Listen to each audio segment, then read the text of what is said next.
नमस्कार दोस्तों, स्वागत है आप सभी का हमारे इस YouTube चैनल पे जिसमें हम लोग आज पढ़ेंगे आपकी कक्षा 10 की प्रश्नावली नंबर 3.2।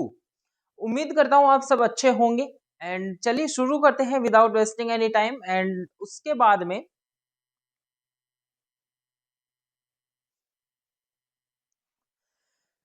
हेलो स्टूडेंट्स, स्वागत है आप सभी का हमारे इस YouTube चैनल पे।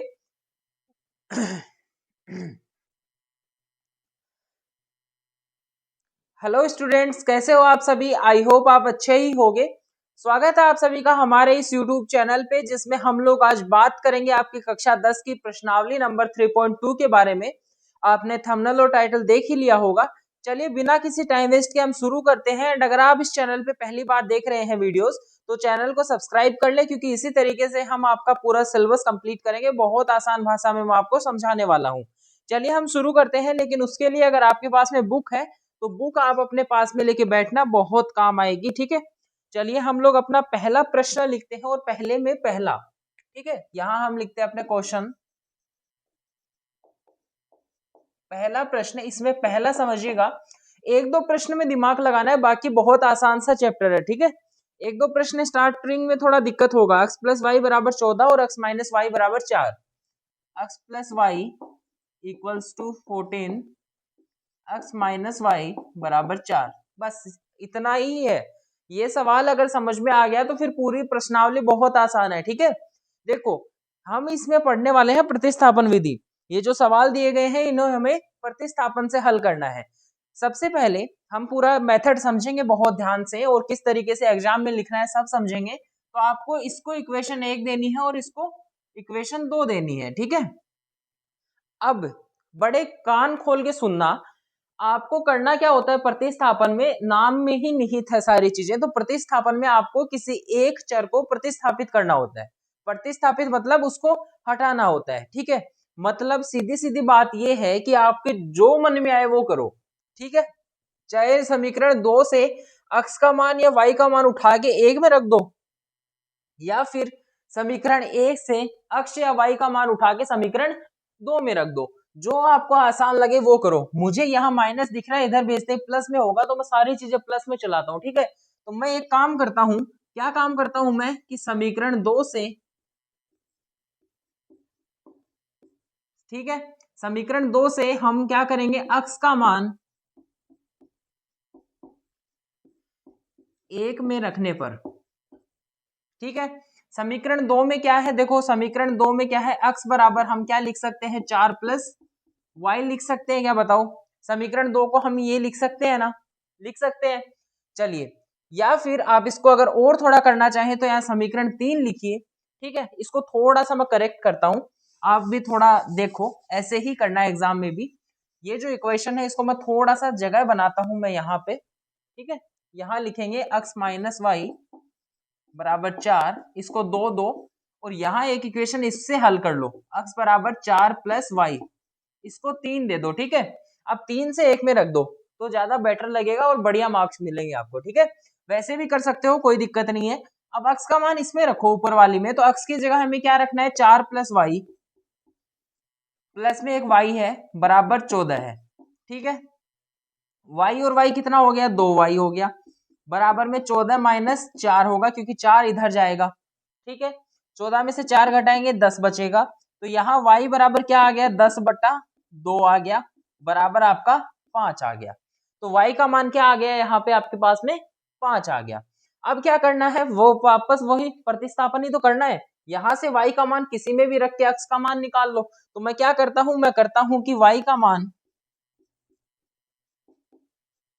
समीकरण 1 में रखो चाहे 2 में रखो। ठीक है, 2 में रखने पर, मैं 2 में रख रहा हूं।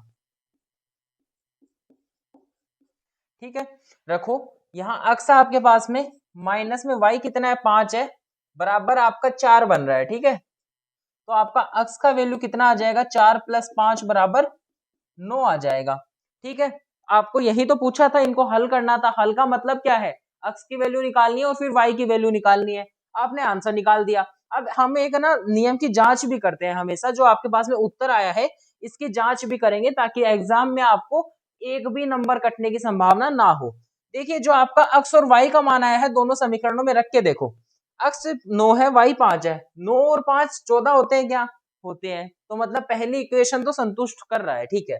यहाँ 9 है, यहाँ 5 है, 9 में से 5 घटाएंगे 4 बचेगा, तो मतलब दोनों समीकरणों में मान रखने पे हम सेटिस्फाई हो रहे हैं, ठीक है। तो हमारा ये आंसर आ जाएगा, ठीक है। अब इधर हम लोग दूसरा प्रश्न सोल्व कर लेते हैं।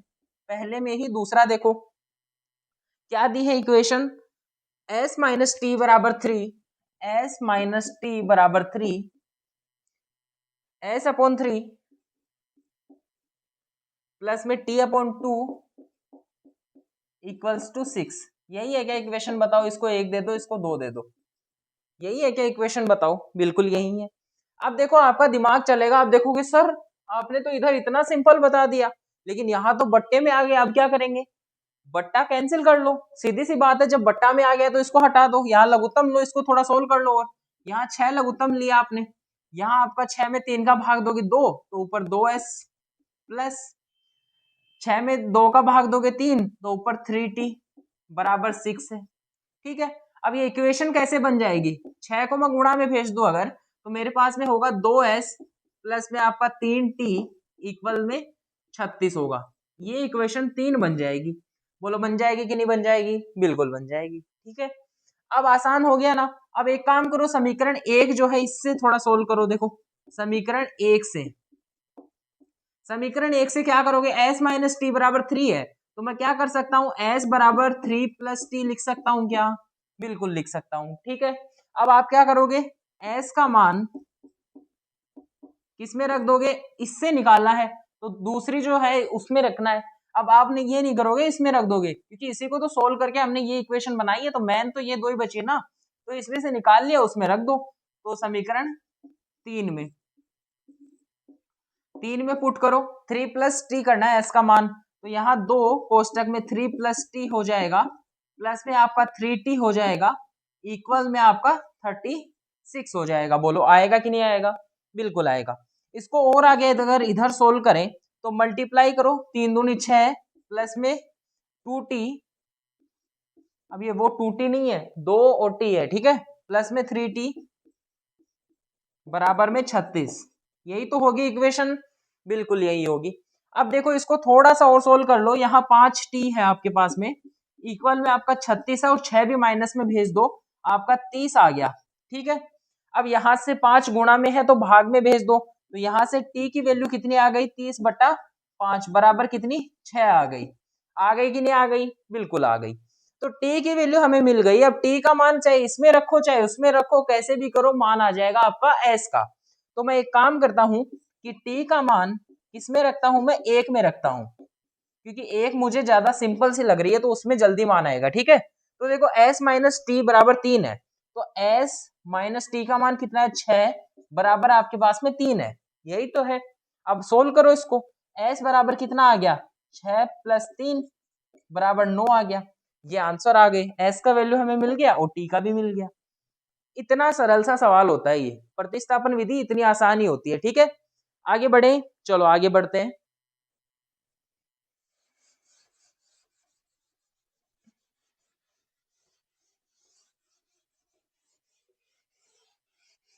चलिए अब आगे बढ़ते हैं और आगे हम हमारा तीसरा सवाल हल करते हैं। आप इसको थोड़ा नोट कर लीजिए तब तक, ठीक है।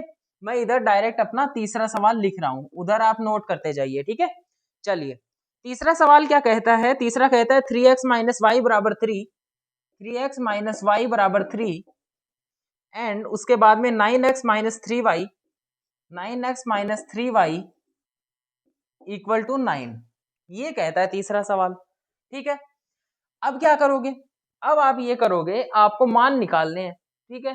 कैसे निकालने हैं? इसको इक्वेशन 1 दो, इसको इक्वेशन 2 दो, समीकरण 1 से मान रखो, समीकरण 1 से मान रखो।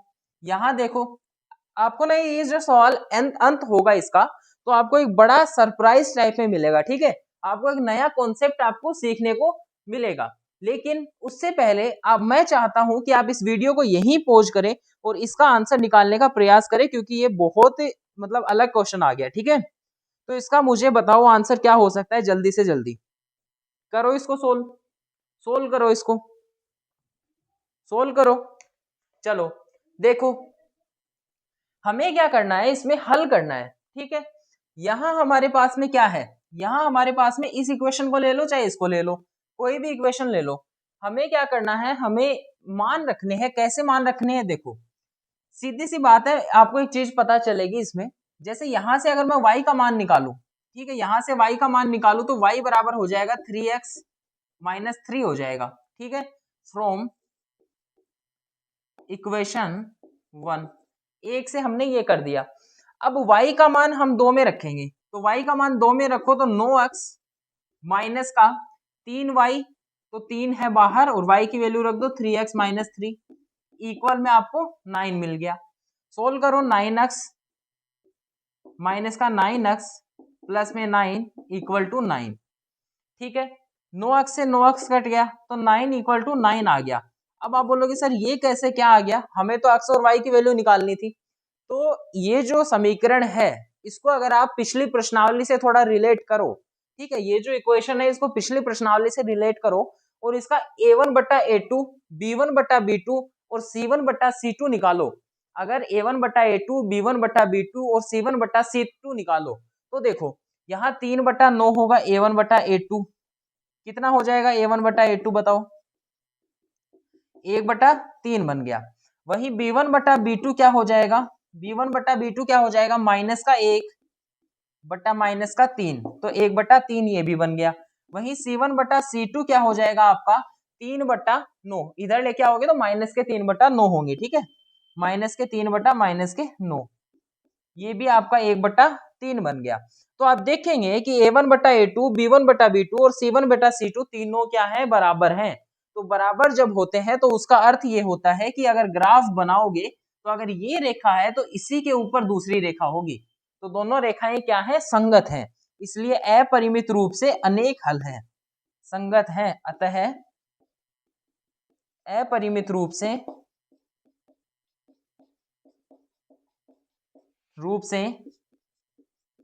अनेक हल है, ठीक है। तो जब ये ऐसा कुछ बन जाए आपके पास में तो नीचे आप ये वेरीफाई करके और फिर लिख देना कि संगत है दोनों इक्वेशन, इसीलिए इनके अपरिमित रूप से अनेक हल हैं, ठीक है।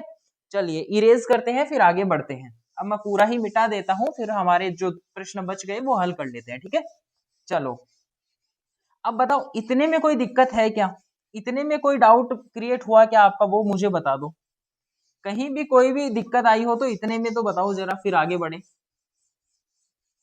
कोई भी समस्या आई हो तो कमेंट कर देना एंड चैनल को सब्सक्राइब भी कर लेना अगर आप चैनल पे नए हो तो, क्योंकि इस चैनल पे आपको ऐसे ही 10th 12th वगैरह की सारी क्लासेस आपको देखने को मिलेंगी एंड एग्जाम्स के टाइम पे हम बहुत इंपॉर्टेंट क्लासेस भी लेंगे जिसमें से प्रश्न देखना ऐसे कैसे पढ़ जाएंगे, ठीक है। चलो आगे बढ़ते हैं, आगे बढ़ते हैं और अपना चौथा प्रश्न करते हैं। 3 हो गए हमारे, यहाँ चौथा प्रश्न देखो क्या है प्रश्न हमारा, 0.2x, इसको मैं थोड़ा सा सोल्व करूंगा फिर आप ही हल करोगे इसको, ठीक है। 0.3y equals to 1.3, 0.4x 0.5y equal to 2.3, ये इक्वेशन दी गई है। अब आप बोलोगे सर पॉइंट्स में तो ज्यादा कुछ कचरा हो जाएगा, ऐसे तो इतना सोल्व करेंगे और लंबा चौड़ा हो जाएगा, इतना तो टाइम मिलता ही नहीं है एग्जाम में। तो आप एक काम करो, यहाँ आप कर तो पॉइंट में भी सकते हो, अगर दिमाग नहीं चले ना ज्यादा तो पॉइंट में भी सोल्व तो कर सकते हो आप इसको, लेकिन आपको दिख रहा है कि यहाँ भी पॉइंट है, यहाँ भी पॉइंट है, यहाँ भी एक के बाद ही पॉइंट है तीनों जगह। तो आप एक काम करो, इसको इक्वेशन 1 दो और इसको इक्वेशन 2 दो।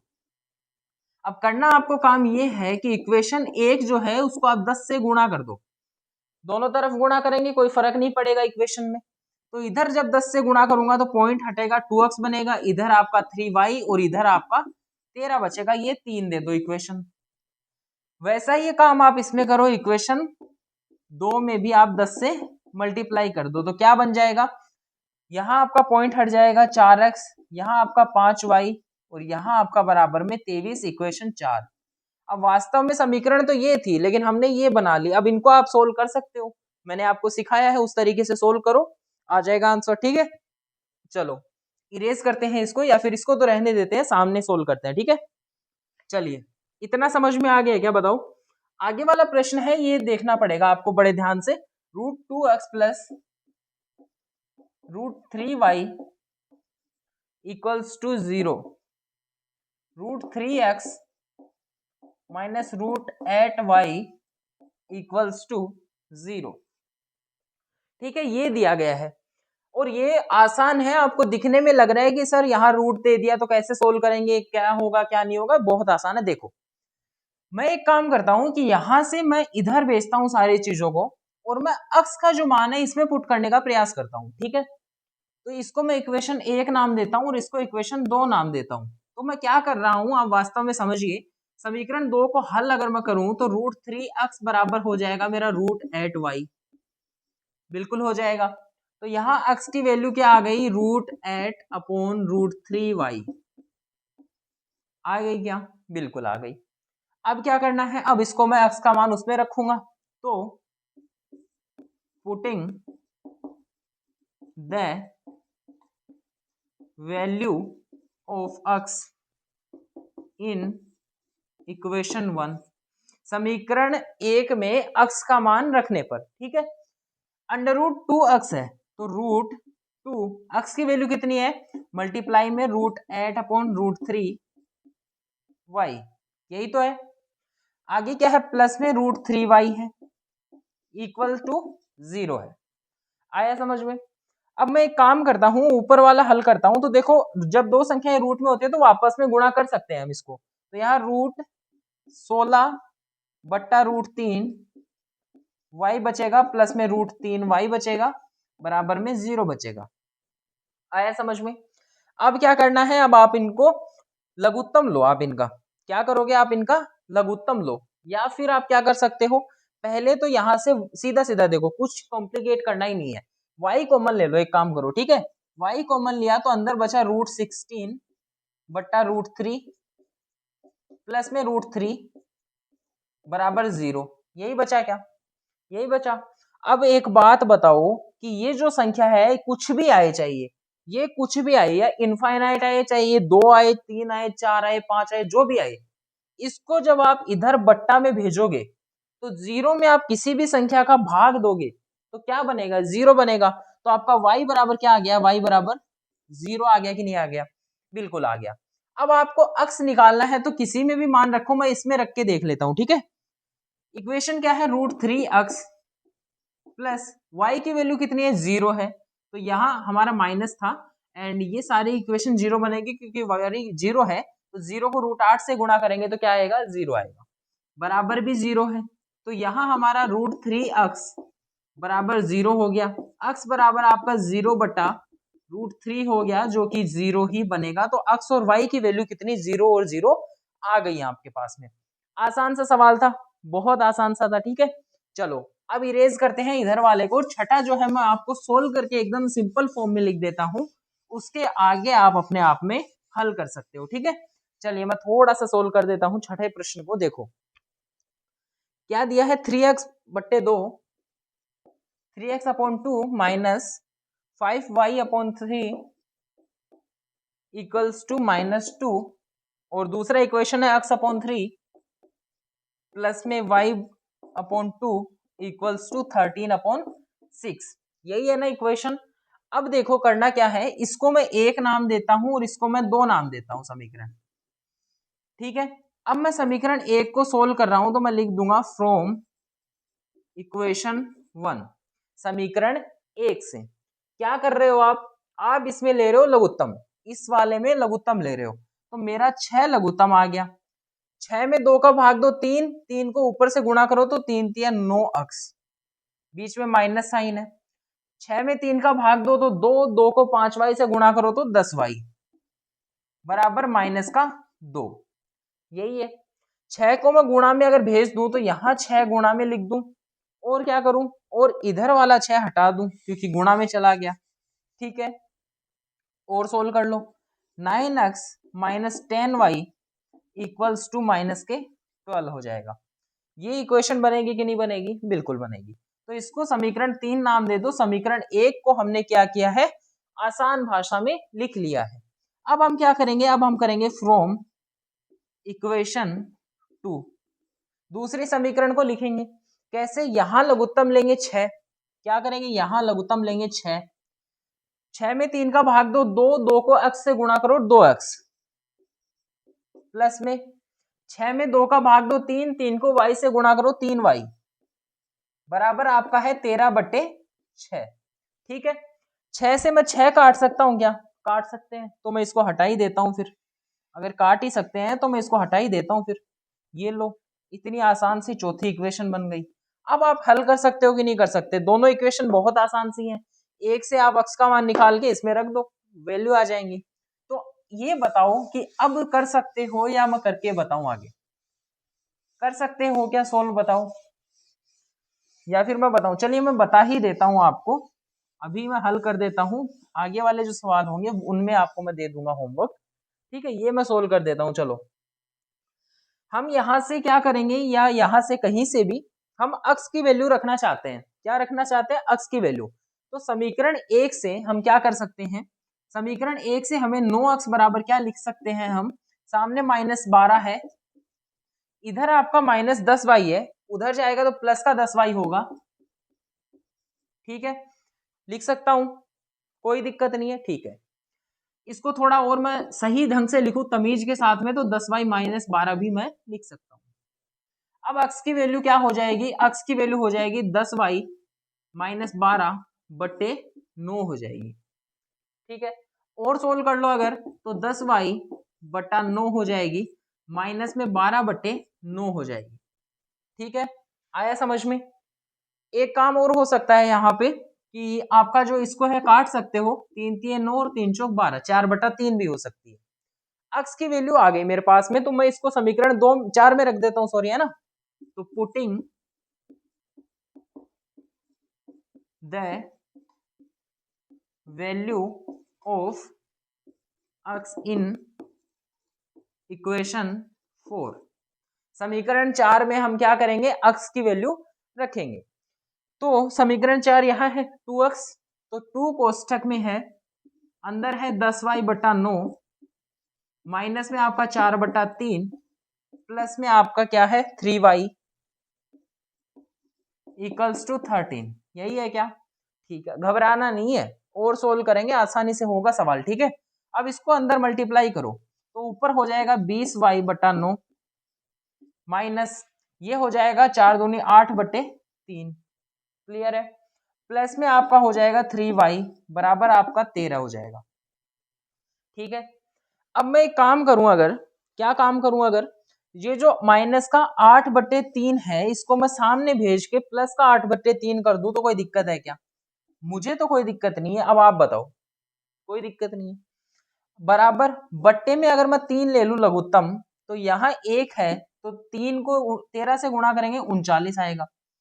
ठीक है, प्लस में आपका 8 है, तो ये 47/3 आ गया क्या, बताओ, जोड़ेंगे तो 47/3 आ गया क्या, थोड़ा ध्यान से पढ़ो, ध्यान से समझ में आएगा, सवाल टफ है इसीलिए तो मैं खुद सोल्व कर रहा हूँ, वरना तो आपको ही होमवर्क दे देता। 47/3 आ जाएगा। ठीक है, अब क्या करना है, इधर वाला सोल्व करो, यहाँ 9 लघुत्तम ले लो। ठीक है, यहाँ 20y है, ये तो एज इट इज आ जाएगा, प्लस में यहाँ 1 है अगर, तो इसको 9 से गुणा करो, तो 9 3 27y, ठीक है, बराबर में आपका 47/3 है, क्लियर है। 3 से 9 काटोगे 3 बार कटेगा। ठीक है, यहाँ 20 और 27 आपका 47y हो जाएगा, इक्वल्स में आपका 47 गुणा 3 हो जाएगा। बताओ मुझे गुणा करने की आवश्यकता है क्या, मैं डायरेक्ट 47 से 47 काट सकता हूँ ना, काट सकता हूँ। तो यहां से y की वैल्यू क्या निकल के आई, y की वैल्यू आपकी 3 निकल के आ गई, क्या निकल के आ गई, 3 निकल के आ गई। आया समझ में। अब हमें क्या करना है, y की वैल्यू किसी भी इक्वेशन में रख के x का मान निकाल लेना है, इतना आसान सा सवाल था, बस कैलकुलेशन हो सकता है थोड़ी लंबी हो जाए। ठीक है, तो समीकरण 3 या 4 किसी में भी रख लो, मैं 4 में रख लेता हूं, तो यहाँ 2x है, प्लस में 3 है, y की वैल्यू हमारी फिर से क्या आ गई, 3 आ गई, इक्वल्स में 13 है, यही होगा। सोल्व करो, 2x प्लस में 9 बराबर 13, 2x बराबर 13 माइनस 9, 2x बराबर 4, x बराबर 4/2 बराबर 2, तो x की वैल्यू कितनी 2 और y की वैल्यू कितनी 3। ये हमारा इस सवाल का आंसर हो गया। आया क्या समझ में? बताओ, समझ में आया क्या? बताओ, मजा आ गया ना? बोलो, प्रतिस्थापन विधि समझ में आई क्या पूरी? और पहला सवाल भी पूरा बन गया। अब हम बढ़ते हैं अपने दूसरे सवाल की तरफ। तो पहला सवाल अगर बन गया हो तो वीडियो को, क्लास को दिल से लाइक कर दो फटाफट से। अगर आपको समझ में आ गया तो फटाफट से आप लाइक कर दो, ठीक है? चलो हम आगे बढ़ते हैं, रुकना नहीं है, पूरी एक्सरसाइज आज कंप्लीट करनी है। चलिए, पूरी की पूरी एक्सरसाइज कंप्लीट करनी है, रुकना बिल्कुल नहीं है।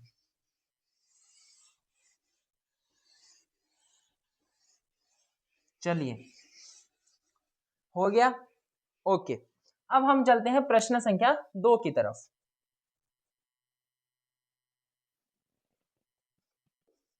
प्रश्न संख्या 2 की तरफ बताओ क्या है प्रश्न संख्या 2 में? अरे एकदम आसान सा सवाल है। हमें दो इक्वेशन दी गई है, ठीक है?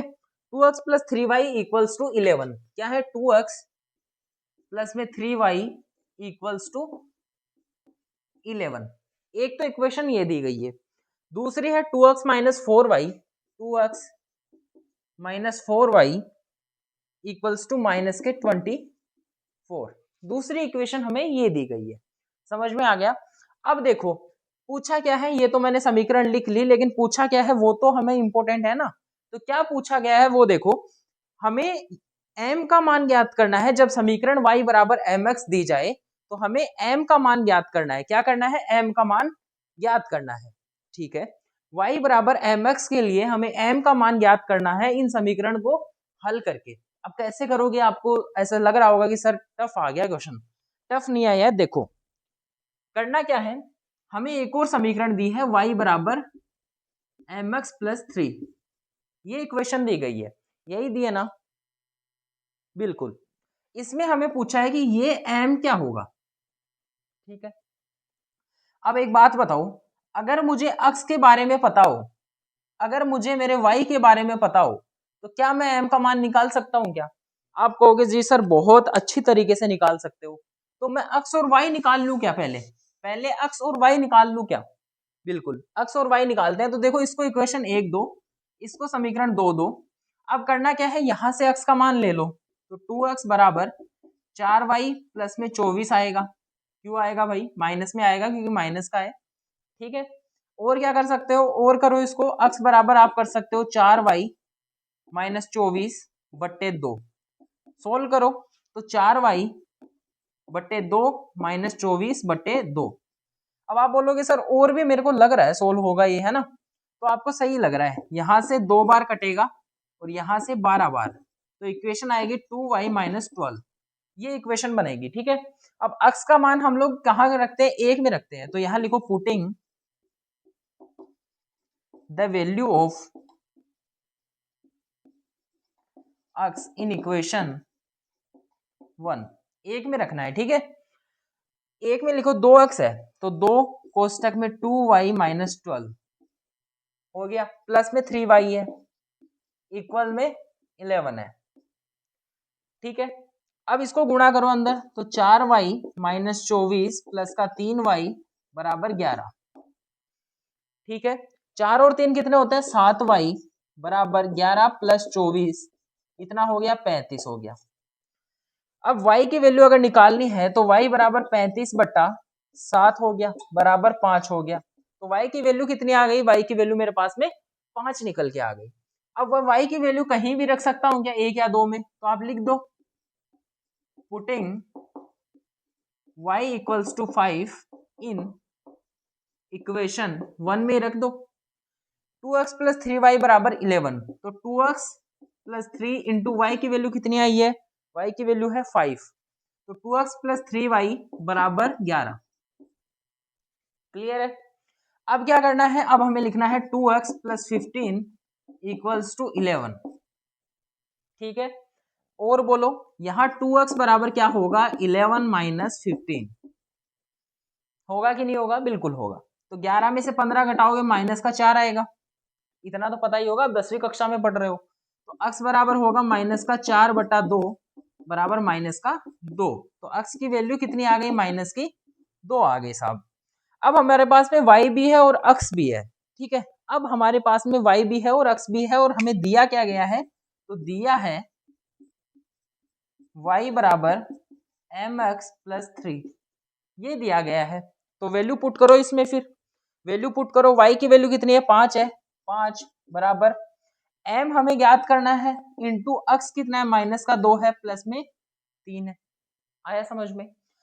अब देखो माइनस के 2m बनेगा, ये 3 मैं इधर ले आता हूं, तो 5 माइनस 3 बराबर माइनस के 2m। ठीक है, इसको मैं क्या ऐसे लिख सकता हूँ क्या कि माइनस के 2m बराबर, ये किसके बराबर होगा, 2 के, 5 में से 3 गए, 2 बचेंगे। अब ये मैं माइनस उधर भी भेज सकता हूं, तो मैं लिख सकता हूं 2m बराबर माइनस का 2 लिख सकता हूं। तो m बराबर क्या आ जाएगा, माइनस का 2 बटा 2 बराबर माइनस का 1। तो m की वैल्यू कितनी आ जाएगी, माइनस की 1। यही तो पूछी थी कि m की वैल्यू कितनी आएगी, तो m की वैल्यू कितनी है, माइनस की 1 आएगी। अब बताओ समझ में आया क्या? मैंने तो बहुत अच्छी तरीके से समझा दिया है, समझ में भी आना चाहिए, क्योंकि इक्वेशन को सोल्व करना है जैसे हम पिछले 6 सवालों में करते आ रहे हैं। x और y की वैल्यू आएगी, उसको y बराबर mx प्लस 3 में रखना है, m की वैल्यू आपके माइनस के 1 आ जाएगी, आंसर आ गया। ठीक है, बोलो क्या अच्छा सवाल था क्या? बिल्कुल बहुत अच्छा सवाल पूछा गया था और इतने ही अच्छे तरीके से हम लोगों ने इसका जवाब दिया है। अब थोड़ा भटकने वाले सवाल आ गए हैं। ठीक है, अब थोड़ा क्या आ गए हैं, दिमाग लगाने वाले सवाल आ गए हैं। अगर ये आपको समझ में आ गया तो उनमें दिक्कत नहीं होगी, अगर ये आपको समझ में आ गया तो उनमें दिक्कत नहीं होगी, उनमें तो मैं आपको तरीका बताऊंगा कि कैसे हल करने हैं बहुत आसानी से, उनमें तो मैं आपको क्या बताऊंगा, तरीका बताऊंगा। ठीक है, चलो स्टार्ट करते हैं हम अगला सवाल, और आज का अंतिम सवाल, क्योंकि इस प्रश्नावली में है ही 3 सवाल, है ही 3 सवाल, तो आज का अंतिम ही हुआ ना, तो तीसरा लिखो। तीसरे में हम पहला सोल्व कर रहे हैं। ठीक है, तीसरे में हम पहला सोल्व कर रहे हैं। इसमें आपको ना थ्योरी दी गई है, थ्योरी को आपको समीकरण में बदलना है, फिर हल करना है। तो यहां से लेकर यहां तक समीकरण में बदलना है, फिर का पोर्शन तो सेम ही है, x और y तो सेम ही निकालने हैं। तो पहले थ्योरी दिखो। सबसे पहले दिया गया है दो संख्याओं का अंतर 26 है, एक संख्या दूसरी संख्या की 3 गुनी है, उन्हें ज्ञात कीजिए। अब दो संख्याएं दी गई है, तो आप क्या लिख दोगे, मानना दो संख्या, या फिर अगर छोटी बड़ी संख्याओं की बात की जाए, दो संख्याएं हैं तो उनमें आपको पता है एक छोटी संख्या होगी और एक बड़ी संख्या होगी, आपको पता है। तो देखो आप क्या मान लोगे, मानना बड़ी संख्या क्या हो जाएगी, बड़ी संख्या आपकी क्या हो जाएगी, x हो जाएगी। छोटी संख्या आप मान लो y मान लो, छोटी संख्या आप क्या मान लो, y मान लो। ठीक है, x और y मान ली। अब हमें दिया क्या है, दो संख्याओं का अंतर 26 है। 26 कब आता है, जब बड़ी में से छोटी घटती है। ठीक है, तो जब बड़ी में से छोटी घटेगी तो आपका 26 है, ये तो दिया ही है, इक्वेशन 1 बन गई। ठीक है, लाइन टू लाइन पढ़ना है। अब अगली लाइन हमें दी गई है कि एक संख्या दूसरी संख्या की 3 गुणी है। तो मुझे एक बात बताओ, अगर मैं कहूं कि 6 जो है 2 का 3 गुना है, तो मैं ऐसे लिखता हूं, फिर 2 का 3 गुना क्या है, 6 है। 6 बड़ा है, तो बड़ी संख्या हमेशा छोटी की 3 गुनी दे रखी है, तो बड़ी संख्या अक्स है, तो अक्स क्या होगा, छोटी संख्या का 3 गुना, तो 3 से गुणा करके लिख दो। ये इक्वेशन 2 आ गई, आ गई क्या? यहां से अगर मैं गुणा हटा दूं, अब देखो क्या सवाल बनेगा ये, तो 3y भी तो लिख सकता हूं। अरे अक्स का मान दे रखा है क्या, दे रखा है, अक्स का मान रखो इधर, पुटिंग, या फिर आप इसको ऐसे लिखो, यूजिंग इक्वेशन 2 in 1। क्या है ये लाइन, समीकरण 2 का प्रयोग समीकरण 1 में करने पर 3y आप यहां रखो, 3y माइनस में y आपके पास में है ही, 26 आपके पास में है ही। 3y क्यों रखा है, क्योंकि x का मान क्या है, 3y है समीकरण 2 में। 3y में से 1y गया तो 2y बच गए, बराबर में आपके पास में 26 है। तो y की वैल्यू कितनी आ गई, y की वैल्यू आपकी 26 बटा 2 आ गई क्या, इसको बट्टा में भेज दो, तो ये कितना बन गया आपका, 13 बन गया क्या। तो y की वैल्यू कितनी है, 13 आ गई। y का मान जब आ गया तो y का मान किस में रखोगे, 2 में रख दो। 2 में रखने पर y का मान जब 2 में रखोगे तो आपका x बराबर क्या हो जाएगा, 3 गुणा 13, 39 आ गया क्या x का मान, बताओ x का मान 39 आ गया क्या। मेरा तो आ गया और यही आपका आंसर है। दोनों संख्याएं कौन सी है? तो बड़ी संख्या क्या हो जाएगी 39 और छोटी संख्या क्या हो जाएगी 13 हो जाएगी। आया समझ में? चलो आगे बढ़े। बिल्कुल, अब आगे के सवाल हल करते हैं। इतना समझ में आ गया तो बहुत बढ़िया हो, फिर अच्छे जा रहे हो फिर तो। चलो दूसरा सवाल हल करते हैं हम, इसको मिटाते हैं, दूसरा सवाल हल करते हैं। दूसरा सवाल आपको क्या दे रखा है? तीसरे में दूसरा क्या दे रखा है? देखो, दो संपूरक कोणों में बड़ा कोण छोटे कोण से 18 डिग्री अधिक है। दो संपूरक कोण है, उसमें जो बड़ा कोण है वो आपका छोटे कोण से कितना ज्यादा है? 18 डिग्री ज्यादा है। उन्हें ज्ञात करना है। अब इसके लिए आपको एक परिभाषा आनी चाहिए, संपूरक कोण की परिभाषा आनी चाहिए। अब संपूरक कोण की परिभाषा क्या है? अगर नहीं आती तो मैं हूं ना, मैं बताऊंगा। संपूरक कोण की परिभाषा ये है कि जो दो कोण होते हैं उनका जो जोड़ है वो 180 डिग्री होना चाहिए। अगर किन्हीं दो कोणों का योग 180 डिग्री है तो आपका वो कोण क्या हो जाएंगे? आपस में संपूरक हो जाएंगे। जैसे सबसे पहले यहाँ बड़े और छोटे कोण की बात की गई है, तो आप लिख लो सीधा सीधा कि मानना बड़ा कोण बराबर क्या है? अक्स है। आप लिखो मानना छोटा कोण बराबर क्या है? वाई है। ठीक है, अब क्या करना है? अब देखो संपूरक कोण है सबसे पहली बात तो एक इक्वेशन ये बना सकता हूं क्या कि संपूरक तभी तो होंगे जब इनका जोड़ 180 होगा। तो एक इक्वेशन तो ये बन गई। अब दूसरा क्या दिया है कि जो बड़ा कोण है वो छोटे कोण से 18 डिग्री ज्यादा है। मतलब कि जो बड़ा कोण है तो अक्स जो है वो छोटे कोण से 18 डिग्री ज्यादा है। दूसरी समीकरण ये बन गई। ठीक है, अगर ऐसे नहीं समझ में आता, ये तो सीधी सीधी बन गई। आपको अक्स का मान रखना है यहाँ पे, अक्स का मान यहाँ रखना है, वाई का मान निकल जाएगा, वाई का निकलेगा, अक्स में पुट कर देना। आगे तो सोल्व कर ही लोगे। अब इतनी देर से मैं कुछ बता रहा हूँ तो कुछ तो आप भी करोगे। ठीक है, अरे मेरे लिए ही सोल्व कर लो, करना कुछ तो है ना। तो यहाँ तक इक्वेशन बन गई। आपका दूसरा सवाल यहाँ पर खत्म हो जाएगा। फिर जब आप एक्स और वाई की वैल्यू निकाल लोगे तो आपका दूसरा सवाल भी बन जाएगा। अब तीसरा बनाने का प्रयास करते हैं। तीसरा सवाल, अब आपको होमवर्क ही दूंगा मैं, जो भी इक्वेशन होगी ना वो समीकरण मैं बनाऊंगा, रुको। तीसरा सवाल क्या है? एक क्रिकेट टीम के कोच ने, एक क्रिकेट टीम का कोई कोच है जिसने 7 बल्ले और 6 गेंद 3800 में खरीदी।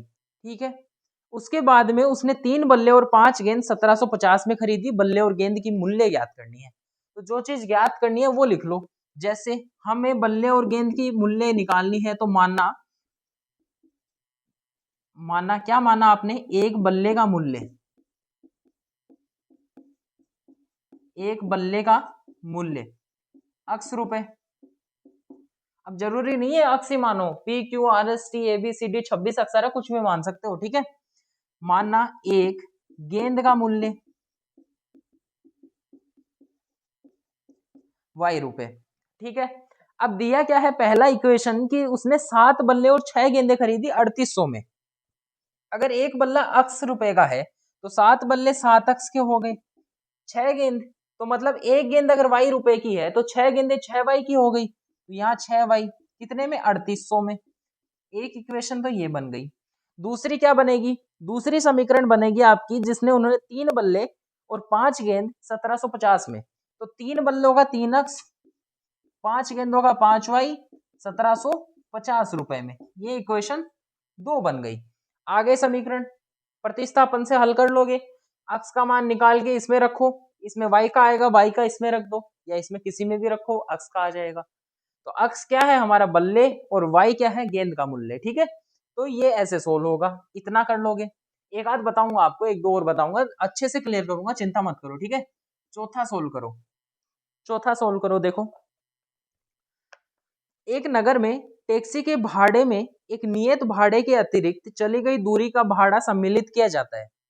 कैसा सवाल है समझो। देखो, मुझे यहां से लेके यहां जाना है। ठीक है, यहां से लेके यहां जाना है। अगर मान लो यहां मैं हूं, जैसे मेरा नाम नितिन है तो मैं नितिन हूं यहाँ पे, यहां मेरे पास में टैक्सी खड़ी है। ठीक है, टैक्सी खड़ी है मेरे पास में यहाँ पे। अब मुझे क्या पूछा गया इसमें, समझो पहले।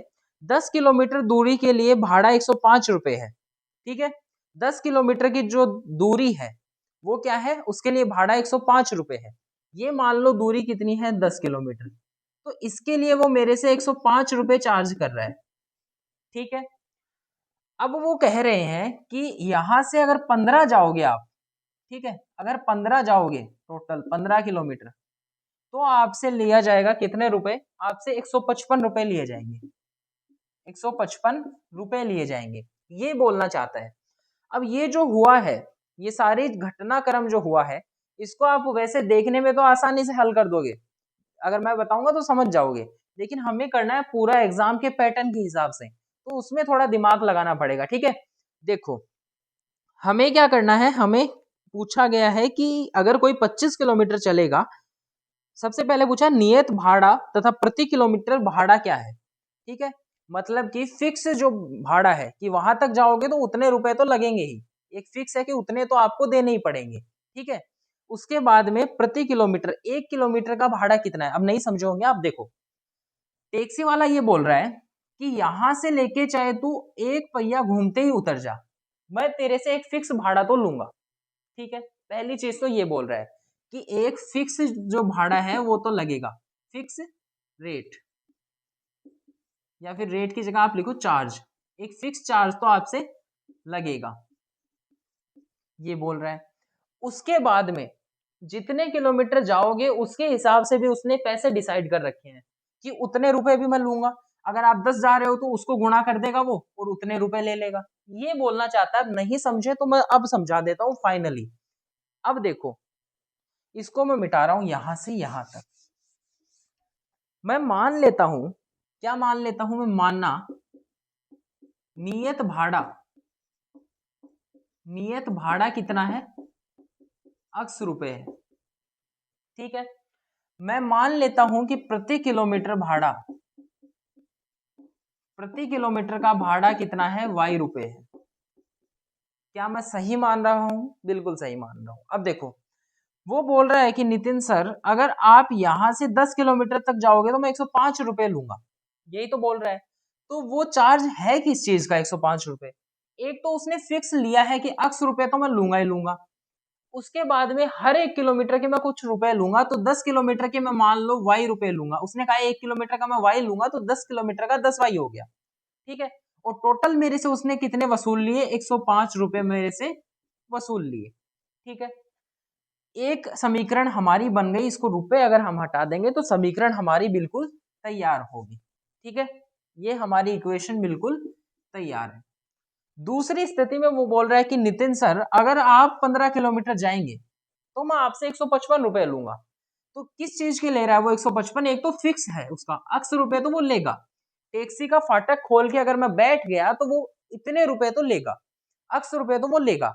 उसके बाद में अब मुझे 15 जाना है तो 1 किलोमीटर का वो वाई रुपए ले रहा है, तो 15 किलोमीटर का उसने 15 वाई लिया, टोटल उसने 155 रुपए ले लिए। ये मेरे पास में मेरी दूसरी समीकरण बन गई। ठीक है, तो इक्वेशन ही तो बनाना मैन था, अब तो मैं आपको देखो सोल्व करा के बता ही देता हूँ, ये मैं ही करवा देता हूँ ना थोड़ा आपके, वरना दिमाग फिर से घूम जाएगा, जब तक क्लास पूरी होगी तो उससे अच्छा मैं ही करवाता हूँ। चलो मैं एक काम करता हूँ, यहां से अक्स की वैल्यू निकाल लेता हूँ जो कि 155 माइनस के 15 वाई आ जाएगी, और समीकरण 3 दे दूंगा। ठीक है, तो मैं 3 में जो अक्स का मान है 3, इसको मैं 1 में रख दूं क्या, समीकरण 3 में जो अक्स का मान है वो 1 में रख दूं क्या, रख देते हैं। क्या है 155 माइनस के 15 वाई, तो अक्स की वैल्यू रख दी, प्लस में आपके 10 वाई है, बराबर आपके 105 रुपए है।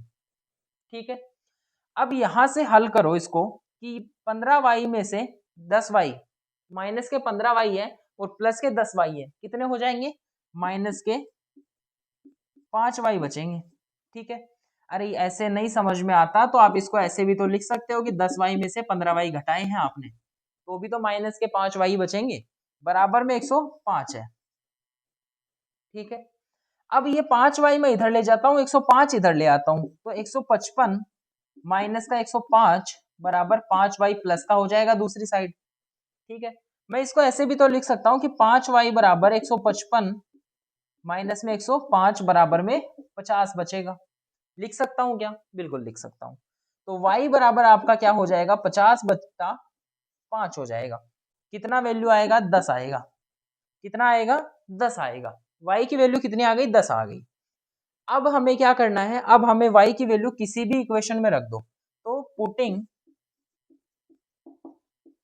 y इन 1, एक में रख दो, चलो x प्लस 10y है, तो x प्लस 10 गुणा y की वैल्यू कितनी है, 10 है, 10 गुणा 10 कितना है आगे, 105 है, यही तो है। तो आपका x प्लस 100 बराबर 105 हो गया कि नहीं हो गया, बिल्कुल हो गया, हो गया ना, हो गया। तो x बराबर आपका क्या हो जाएगा, 105 में से 100 घटाओगे क्योंकि पक्षांतरण है, तो आपका x का मान कितना आ गया, 5 आ गया। यही तो बात है, x और y वाली तो बात है। अब देखो प्रश्नों का जवाब देना सिखाता हूं। क्या पूछा था इसमें, नियत भाड़ा क्या है, तो नियत भाड़ा हमने क्या माना, x रुपए माना, तो आप नीचे लिखेंगे अतः नियत भाड़ा बराबर x बराबर 5 रुपए। नियत भाड़ा कितना आ गया, 5 रुपए आ गया। उसके बाद में पूछा था इसने प्रति किलोमीटर भाड़ा क्या है, 1 किलोमीटर का भाड़ा ये रहा, प्रति किलोमीटर भाड़ा y माना था, तो y का भाड़ा कितना हो गया हमारा, 10 रुपए हो गया, ठीक है। तो प्रति किलोमीटर भाड़ा कितना, 10 रुपए हो गया, ठीक है। चलो और क्या पूछा है इसने कि अगर एक व्यक्ति 25 किलोमीटर यात्रा करने के लिए कितना भाड़ा देगा। समझो यहां हम लोगों को ये समझ में आ गया, तो मैं इसको मिटा देता हूं क्योंकि आपने लिख लिया होगा, ठीक है, इसको मैं थोड़ा मिटा देता हूं। अब समझना है ध्यान से बड़े, ठीक है, बड़े ध्यान से समझना है। क्या समझना है, हमें बताना है कि अगर कोई आदमी 25 किलोमीटर जाएगा तो कितना देगा। तो मैंने जो यहाँ आपको चीज बताई वही तो लगेगी कि एक फिक्स भाड़ा देगा प्लस में आपका 25 किलोमीटर के लिए 1 किलोमीटर वाला रेट देगा, तो कितना हो जाएगा, अक्स की वैल्यू कितनी है, अक्स की वैल्यू 5 है, प्लस में 25 है, गुणा में वाई की वैल्यू 10 है, तो कितना हो गया, 5 प्लस 250, 255 रुपए देगा कि नहीं देगा, बिल्कुल साहब देने ही पड़ेंगे, और कोई उपाय भी नहीं है, ठीक है। तो ये हमारा सवाल होता है यहाँ पे कंप्लीट। अब एक आखिरी सवाल बचा है जो भी कर लेते हैं अभी के अभी। बोर हो नहीं हो रहे ना आप, मुझे बताओ बोर तो नहीं हो रहे आप, बोर होना भी नहीं है क्योंकि एग्जाम्स पास में है, एंड अगर आपको 80 में से 80 पूरे लेके आने हैं तो बोर नहीं होना है, पूरा ढंग से पढ़ना है, ठीक है। कुछ नहीं समझ में आए तो वो आप कमेंट में पूछ सकते हो, ठीक है। चलो आगे क्या दिया है कि, अच्छा बड़ा अच्छा सवाल है, इसको भी मिटाना पड़ेगा फिर तो, ये भी मिटाना ही पड़ेगा, अच्छा सवाल पूछा है, ठीक है। चलो प्रश्न संख्या 3 में हमें छठा करना है, छठा करना है। क्या दिया है कि 5 वर्ष के बाद में जैकब की आयु उसके पुत्र की आयु से 3 गुनी हो जाएगी। नहीं समझ में आई होगी लाइन, रुको आगे पढ़ो। 5 वर्ष से पहले जैकब की आयु उसके पुत्र की आयु की 7 गुनी थी, 5 वर्ष पहले कितनी थी, 7 गुनी थी, तो उसकी वर्तमान आयु क्या है। तो हम एक काम करते हैं कि जैकब की वर्तमान आयु, जैकब की वर्तमान आयु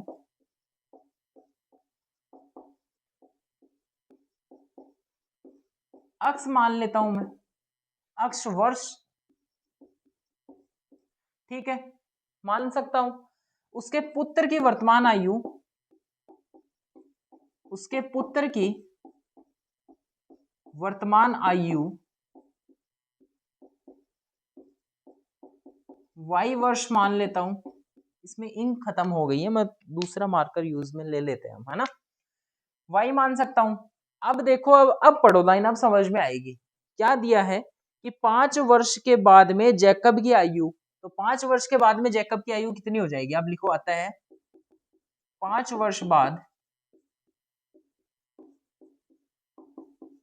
क्या होगा, 5 वर्ष बाद जैकब की आयु कितनी हो जाएगी, जैकब की आयु, अरे अगर आप 5 साल के हो तो 5 साल के बाद में कितने हो गए, 5 प्लस 5 10 हो गए, तो ये अक्स का है तो अक्स प्लस 5 वर्ष हो जाएगा, यही तो बात है। अब 5 वर्ष के बाद में उसके पुत्र की कितनी होगी, उसके पुत्र की आयु कितनी होगी, y में 5 जोड़ दो, उसके पुत्र की आयु हो जाएगी। समझ में आ गया। अब समीकरण बनाओ, बोल क्या रहा है कि 5 वर्ष के बाद में जैकब की आयु उसके पुत्र की आयु से 3 गुनी हो जाएगी, तो जो जैकब की आयु है अक्स प्लस 5, ये हो जाएगी आपकी 3 गुनी किसकी, उसके पुत्र की आयु की। ये बन गई इक्वेशन। अब इसको सोल्व कर लो। x प्लस 5 बराबर 3y प्लस 15 गुणा कर दो अंदर, ठीक है। 3y इधर ले आओ तो x माइनस में 3y बराबर 15, 5 उधर ले जाओ माइनस का 5 बराबर 10। तो आपका पहला समीकरण बना x माइनस 3y बराबर 10। बना कि नहीं बना? इसको 1 दे दो, ठीक है। इसको भी इरेज करते हैं।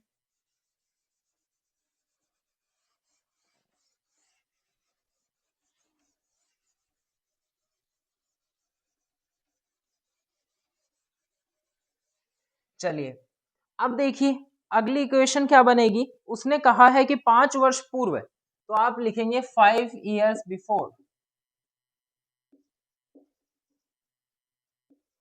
क्या होगा 5 साल पहले? अच्छा 5 साल पहले जैकब की कितनी हो जाएगी? मुझे एक बात बताओ, जैकब की आयु कितनी हो जाएगी? मुझे एक बात बताओ, अगर आपकी आज 20 साल उम्र है तो 5 साल पहले कितनी थी? 20 में से 5 घटा के आपने निकाल ली, 15 साल ही तो हुई। तो वैसे ही जैकब की आयु x वर्ष है अगर वर्तमान में, तो वहां 5 वर्ष पहले 5 घटा दो, इतने साल हो गई। और उसके पुत्र की कितनी हो जाएगी? उसके पुत्र की y में से घटा दो, ये हो गई उसके पुत्र की आयु। समझ में आया? अब इक्वेशन समझो। जैकब की आयु उसके पुत्र की आयु की 7 गुनी थी। क्या थी? जैकब की जो आयु है x माइनस 5, ये थी 7 गुनी किसकी? y माइनस 5 की, ठीक है। अब इसको हल करो थोड़ा। x माइनस 5 बराबर 7y माइनस 35 बनेगा। बनेगा कि नहीं बनेगा? बिल्कुल बनेगा। ये तो पिछले सवाल का है, तो यहां हल कर लेते हैं। x है हमारे पास में, एज इट इज लिख दो। 7y है, उधर लेके जाओ तो माइनस में 7y बराबर माइनस का 35 है आपके पास में, और ये जो माइनस का 5 है इस इधर लेके आऊंगा तो प्लस का 5 बन जाएगा, ठीक है। इतना क्लियर है क्या? इतना क्लियर है। अब क्या करना है? x माइनस 7y बराबर माइनस का 35 है, उसमें 5 जोड़ोगे तो माइनस का 30 बचेगा। ये इक्वेशन आपकी इक्वेशन दूसरी बन गई। बन गई कि नहीं बन गई? बिल्कुल बन गई। अब करना क्या है? चलो मैं ही कर देता हूं इसको भी, अंतिम सवाल है तो मैं ही हल कर देता हूं, फिर आपकी छुट्टी है, ठीक है। फिर आप जो मैंने होमवर्क दिया है, जिस भी सवाल को छोड़ा है वो सारे सवाल आप सोल्व करोगे, ठीक है। चलो देखो हमारे पास में दोनों समीकरण आ गई, तो मैं समीकरण 1 से क्या करता हूं? x का मान निकाल के 2 में रखता हूं। तो क्या करता हूं मैं? समीकरण 1 से x का मान 2 में रखने पर, किस में रखने पर? 2 में रखने, तो रखो वैल्यू। समीकरण 1 से x का मान हमें 2 में रखना है, तो यहाँ पे आपका 1 में x की वैल्यू कितनी है? 3y प्लस 10 है। कैसे है देखो, दोबारा बताता हूँ। इसको हटाओ। अब देखो यहाँ से x बराबर क्या आएगा? 3y उस साइड भेजूंगा तो 3y प्लस 10 आ जाएगा, ठीक है। तो x की वैल्यू कितनी है? 3y प्लस 10 है। प्लस में सॉरी माइनस में आपका 7y है, इक्वल में आपका माइनस का 30 है। यही तो इक्वेशन बनी, यही तो बनेगी। अब करना क्या है? यहाँ से 3y से जब 7y घटाओगे तो 4y बचेगा। प्लस में 10 है लेकिन उसको सामने भेज के माइनस का कर दूंगा, ये माइनस का बचेगा, बड़ी संख्या वाला माइनस में 10 हो जाएगा। ये बनेगा आपका माइनस का 40। ये माइनस से माइनस में काट सकता हूँ, 4 से मैं 40 काटूंगा, 10 आएगा। y की वैल्यू कितनी आ गई? 10 आ गई y की वैल्यू।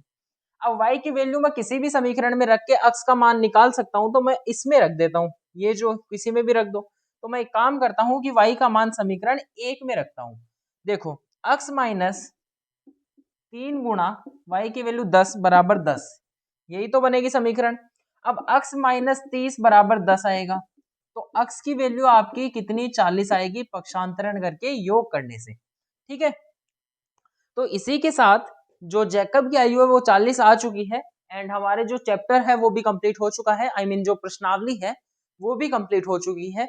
अगर आपको कहीं भी समस्या आई तो आप कमेंट में लिखना। जैसे तीसरे प्रश्न में छठे में ही दिक्कत है तो आप ये लिख देना, तीसरा कोष्टक में 6, आगे क्वेश्चन मार्क लगा देना, मैं आपको समझा दूंगा, ठीक है। चलिए स्वस्थ रहिएगा, मस्त रहिएगा, अपनी तैयारी में व्यस्त रहिएगा। चलिए मिलेंगे आपसे अगले चैप्टर में, अगला चैप्टर पढ़ेंगे हम कल। तब तक के लिए धन्यवाद, बाय बाय एवरीवन।